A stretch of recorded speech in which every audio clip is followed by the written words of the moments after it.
Americans are walking away from GM trucks, and the dealer lots are proof. 64,000 unsold Sierras sitting in the sun with nobody coming to buy them. Sales collapsing quarter after quarter. But that is not even the worst part. GM is still charging $100,000 for these trucks. Trucks with recalled engines that fail without warning. Trucks that track your location every 3 seconds and sell your data to insurance companies. Trucks you are not even legally allowed to fix yourself. And the CEO behind all of it just collected $30 million in a single year. But how did this happen? How did the largest automaker in America go from building the truck every working family trusted to becoming the most hated brand in the industry on the brink of a total collapse? It starts with the sales numbers. Because the sales numbers are where GM can no longer hide what is happening. In the first quarter of 2026, GM's total US sales fell 9.7%. That is almost 1 in 10 buyers who looked at a GM truck and said, "No thanks." And then the second quarter rolled in, and it got even worse. Silverado sales dropped over 7%. The heavy-duty trucks that contractors and fleet buyers depend on fell almost 17%. The Suburban, the family hauler that has been a staple of American driveways for decades, crashed over 20%. And the Silverado EV, the electric truck GM spent billions developing, fell 25%. Nobody wanted it a year ago, and even fewer people want it now. But the part that should worry GM the most is not who stopped buying. It is who started buying somewhere else. Ram truck sales exploded 24.9% in the same quarter. Ram brought back the Hemi V8, launched performance trims that people were actually excited about, and buyers lined up. It is like watching the whole neighborhood switch barbers because the old one started charging double for a worse haircut. Ford saw the same opening and is ramping up F-Series production by 50,000 units this year, ready to pick up whatever GM drops. And GM knows it is losing. They started throwing $7,000 cash allowances and 0% financing at the Sierras just to get them off the lots. Trucks they would not budge a dollar on last year are suddenly on clearance. Sierra sales hit a 2-year low in January at just 23,803 units. People are still buying trucks in this country. They are just walking past GM to do it. And once you see what GM is actually charging for these trucks, you will understand exactly why the lots are full. The average full-size pickup in America now sells for $66,462. That number broke the all-time record in October of 2025. GMC is even higher, at over $67,000 on average. But those are just the averages. Try walking onto a dealer lot and finding a truck that is not loaded to the ceiling with options. A Sierra Denali Ultimate, a Silverado High Country, any of the top trims blow past $90,000 before you even sit down. Then the dealer adds the destination charge, the market adjustment, the paint protection you never asked for, the nitrogen tires that cost $5 more than air, and suddenly, the number on the paper starts with a 1 and 5 zeros after it. $100,000 for a pickup truck. Think about that. A decade ago, a loaded Silverado ran you about 40 grand. That was a big purchase, the kind of truck a guy put a real down payment on and paid off in 4 years. It went to job sites, hauled boats on the weekend, and lasted 250,000 miles if you changed the oil. That truck is gone. GM killed it on purpose. They figured out that one loaded truck at $100,000 makes more profit than 2 base models at $40,000. So they stopped making the cheap ones entirely. The $30,000 work truck that built this company, the one that made GM the biggest name in American trucks, does not exist anymore. And the average American household brings in about $84,000 a year before taxes. So the truck now costs more than what the family buying it earns in a full year of work. Pretty wild, right? And for $100,000, you would think you at least own the truck. You do not. There is a federal law on the books that says all new passenger vehicles have to come with technology that watches you while you drive and decides whether you are fit to be behind the wheel. Cameras pointed at your face, sensors reading the cabin air, software making the judgment call on whether you are too tired. or whether that beer you had at a barbecue 2 hours ago means the truck should shut itself down. The mandate came out of the 2021 Infrastructure Act. Congress voted to keep it alive in January of 2026. A bill to kill it failed 268 to 164. And here is the crazy part. NHTSA, the agency in charge of making this happen, admitted in their own report that out of 331 technologies they reviewed, not a single one could reliably detect impairment in a real vehicle. Not one. So you were paying $100,000 for a truck that might lock you out on a Tuesday night because the camera thought your yawn was something else. And even a system that gets it right 99.9% of the time would still produce millions of false shutdowns across all the vehicles on the road. That is not safety. That is a coin flip with your keys. And then there are speed limiters. Virginia just flipped the switch on the first state-run speed limiting program on July 1st of 2026. The system hooks into your throttle, reads GPS against a speed limit map, and physically stops the engine from going any faster than the posted limit. You paid for the engine. You paid for 350 horsepower, but the truck decides when you are allowed to use it. New York, Georgia, and Illinois are pushing the same thing. California wants to cap every new car to 10 over the limit, starting with 2027 models. Europe already does it on every vehicle sold. Look, I think there is a real difference between making a truck safer and treating the guy who paid for it like he is on probation. And right now, the people building these $100,000 trucks are not even pretending it is about safety anymore. And they're not just controlling your truck, they're watching everything you do inside it. In January of 2026, the FTC finalized an order against GM and OnStar after catching them collecting and selling the precise location and driving behavior of millions of truck owners. Every 3 seconds. Where you went, how fast you drove, how hard you hit the brakes, how long you sat parked outside your kid's school. GM had a record of every single trip, and they were handing it to insurance companies and data brokers behind your back. One woman in Georgia found out after her car insurance jumped 80%. GM had shared 603 entries of her driving data from her Camaro. She never signed up for it. She never knew it was happening. Imagine making payments on a truck that has been snitching on you to the same company that just raised your rates. That is not a feature. That is a betrayal. And she was far from alone. Texas sued GM for selling data on more than 1.5 million drivers.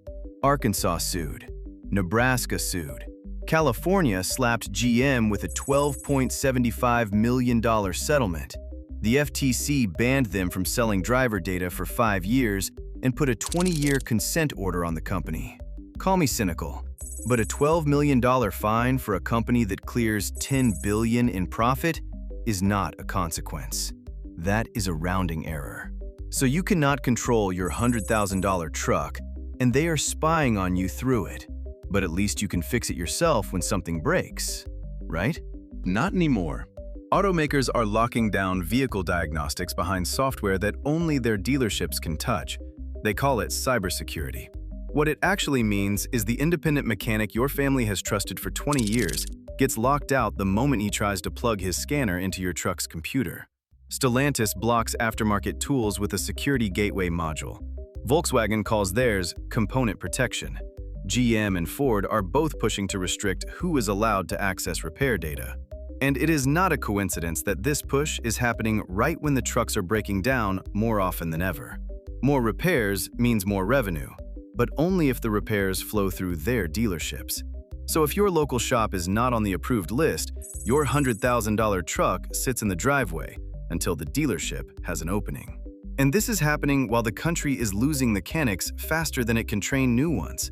A survey of 700 repair shops in 2025 found that almost 60% said the technician shortage is having a severe impact on their business. Mechanics are walking away because the pay is too low, the vehicles are too complicated, and every new model year requires more manufacturer-specific training and equipment that most independent shops cannot afford. Imagine running your own garage for 30 years, building your name in your community, and one day, You cannot even pull a check engine code off a Silverado because GM put a digital lock on the system and only their dealers have the key. The Repair Act, a federal bill that would force manufacturers to open up diagnostics to independent shops, has been introduced in Congress. It is not passed. So the company charging you $100,000 for a truck also gets to decide who is allowed to fix it. And when the nearest dealer is buried under 600,000 units of recall work and cannot get you in for 3 weeks, you just get to sit at home, making payments on a truck you cannot drive. And this is where it stops being just frustrating and starts getting dangerous. Because for $100,000, the absolute bare minimum you should expect is a truck that actually runs. And right now, that is not a guarantee. In April of 2025, GM pulled the trigger on one of the biggest recalls in its history. Every full-size truck and SUV powered by the 6.2-liter V8 built between 2021 and 2024 called back. Every single one. The connecting rod and crankshaft had a defect that could cause the engine to fail completely while you were driving down the highway. No check engine light, no warning at all. The engine just quits. 597,630 vehicles in one recall. Silverados, Sierras, Tahoes, Suburbans, Yukons, Escalades. Then in March of 2026, another recall hit. 11,787 heavy-duty trucks called back because the fuel system could stall the engine while the dashboard still showed fuel in the tank. 20 drivers reported their trucks dying on the highway before GM even acknowledged the issue. And in May, a do not drive order went out on a batch of trucks because a supplier in Mexico built transfer cases without an internal lubrication tube. Without it, the bearings seize and the wheels lock. At highway speed, no warning. I honestly think if any other industry charged $100,000 for a product and it failed at this rate, there would be investigations on the evening news. But the auto industry just mails you a letter and moves on. And that brings us to the part of this story that keeps people up at night. Because the way Americans are paying for these $100,000 trucks is creating a financial disaster that is going to take years to clean up. The average negative equity on a trade-in just hit $7,214, an all-time record. That means the average person walking into a dealership with a truck to trade already owes $7 grand more than that truck is worth. And more than a quarter of those underwater buyers are carrying over $10,000 in negative equity. Almost 1 in 10 owe more than $15,000. When they roll that hole into the next $100,000 truck, the monthly payment lands at $916. That is a mortgage payment in half the country. And to make that number feel possible, dealers are stretching loans to 84 months, 7 years. Some credit unions are even offering 120 months, a decade to pay off a truck. If you need 10 years to pay for a pickup, you cannot afford that pickup, and the dealers know that. But they do not care, because by the time that loan blows up, they already got their commission, and you are somebody else's problem. Subprime auto delinquencies just hit a 32-year high, the worst since 1994. J.D. Power came right out and called it a day of reckoning. And while all of this is happening to the people actually buying the trucks, Mary Barra, the CEO of General Motors, took home $29.9 million last year, highest paid executive in Detroit. She spent billions chasing electric trucks that nobody wanted. The Silverado EV dropped 41%. GM wrote off $7.2 billion in a single quarter on failed EV bets, and she still got a raise. And while GM is busy overcharging, underdelivering, and spying on the people who made it the biggest automaker in the country, the rest of the world is lining up to take everything they have left. BYD sold more vehicles globally than Ford last year. 5 years ago, almost nobody in America had heard of them. Now they are outselling one of the oldest car companies on the planet with vehicles that cost a fraction of what GM charges. BYD is building factories in Mexico, Brazil, Hungary, Thailand, and Indonesia.